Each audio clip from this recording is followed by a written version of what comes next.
I've built the same app using Svelte and React, so let's take a look at how they compare. Alright, so basically the app that we've got here contains two buttons, both of which can count up, and a global count that counts the sum of those clicks on the button. And the buttons also show the fizzbuzz interpretation of the count they display. So for 3 this would be fizz, for 5 it would be buzz, and for 15 it would be fizzbuzz. And as you can see, this name down here is a Pokemon name that's fetched from the Pokemon API automatically every time that fizzbuzz is displayed right here. And we've also got a little input right here that we can configure to tell the app in what increment we want to change the state. So basically, if I now set this to 2, then I can skip to 30 right away. And if I set it to 15, then we will always change the fizzbuzz, and yeah, the name down here won't change. So the React app, of course, is basically the same. It only says React down here. So let's take a look at how they compare in code. Alright, so let's start with the React part.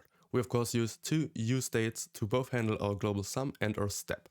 The sum is changed in our increment function on these custom counter elements, and the step is changed in a custom step input element, which is basically just an input element that changes our step using the setStep prop and the step prop. Okay, so now let's compare this to the app.svelte. And Svelte is basically split up in 3 sections. First of all, the script section, then the basically content section, and the style section. It's basically really close to normal HTML on JavaScript, which is quite nice. We of course need to define our sum and our step. These are just variables that automatically become reactive, which is quite nice. And you can still use a normal import syntax like you know from React with import counter and import step input from whatever file you want. It's just called .svelte and not .jsx or .tsx. Here we've basically got the exact same markup. So a main tag, an h1 tag, an increase function. The step is just passed through, just like the other one as well. But one interesting thing here, which we can also already see, is we bind the step in this case.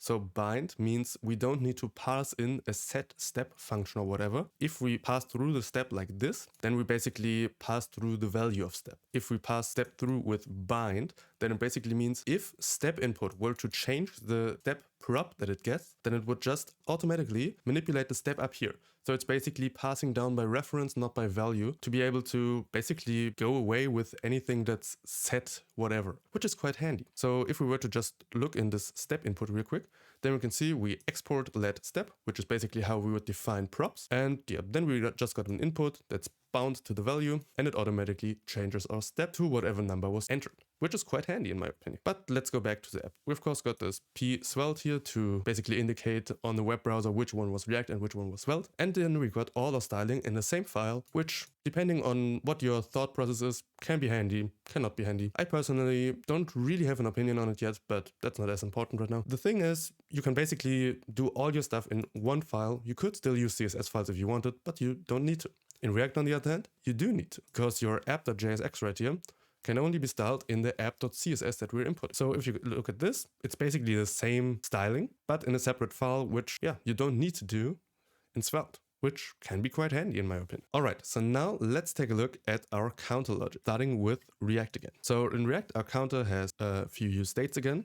So a count and a set count, and a name and a set name. So that's basically how often the button was pressed. And that's the name of the Pokemon that was fetched from the API. And here we've got a useMemo, which is basically the fizzbuzz text. So we're using useMemo instead of useState because this is derived state. So we're deriving it from our count. And yeah, that's basically why you should use useMemo for stuff.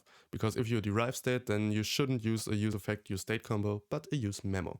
And basically what we're doing is we're checking if it's modulo of 15 is 0, then we say fizzbuzz.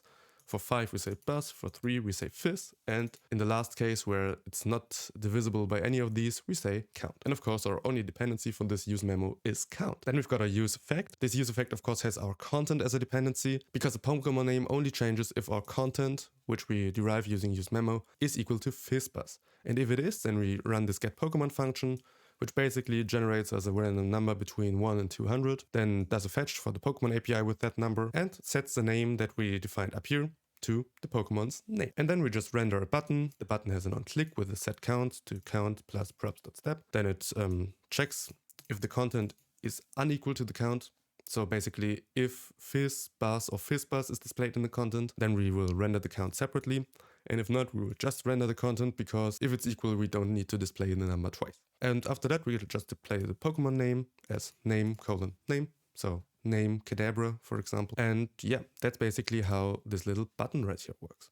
If I click it, then everything is fine. We see the fist buzz things. And if I get to 15, then our useEffect runs and the name is replaced. Now let's look at the Svelte implementation for this. Basically quite similar. We first of all define our props as export let ink and export let strap. Then we define local state using just let without an export. So the count of the button and the name again. Then to derive state, we can basically just use $:, and any expression that's behind there will automatically be updated when any of the variables used in it change. So in here we use count. So it basically automatically determines that count needs to be a dependency of this derived state basically. And whenever count changes, this expression runs again and content will update. And here we've got a useEffect that's basically exactly the same. So deriving state and using a useEffect is the same syntax here. And it listens to content, because content is used in here. It checks, is content equal to fistbuzz? And if so, it just runs get Pokemon. And that's almost the same function. So we again get a random number, fetch the Pokemon, but we just need to set the variable name to data.name instead of running a set function. Going to our markup, we have a button with an on-click. Events are displayed differently here to basically make it able to hook into the Svelte logic. So it's not on-click, it's on::click. Not that much of a difference, should be fine in my opinion. And then we can just pass in our function that runs ink using step and updates our count to count plus equals step to basically both change the global value and the local one. Then we've got conditional rendering here again, so content unequal to count, but not with parentheses around the whole block, but with if block, so similar to start if and if. Here we start an if block with a condition, and this tells Svelte when to stop that if block. So again, we only display the count if the count isn't already part of the content. Then we display the content and the Pokemon name, and that's it. Lastly, we have of course got that input. The input also has local styling. We already talked about this bind value thing, so that's off the table. But for React again, we would of course need to say value is props.step, and we need to define an onChange that reacts to the event that is emitted by an onChange on an input, and say props.step equals e.target.value, which of course takes much more time, much more space, and is much less readable than just saying, okay, bind value to step. Okay, so I think that Svelte really has some advantages over React. Of course, for bigger projects, React at some point gets the lead again, but especially for smaller projects, I could definitely recommend Svelte. But maybe you don't want to use Svelte. So how about you check out this video where I'll compare web components to React. So maybe you want to use those, who knows? And if you don't, then I hope you're gonna have a good day.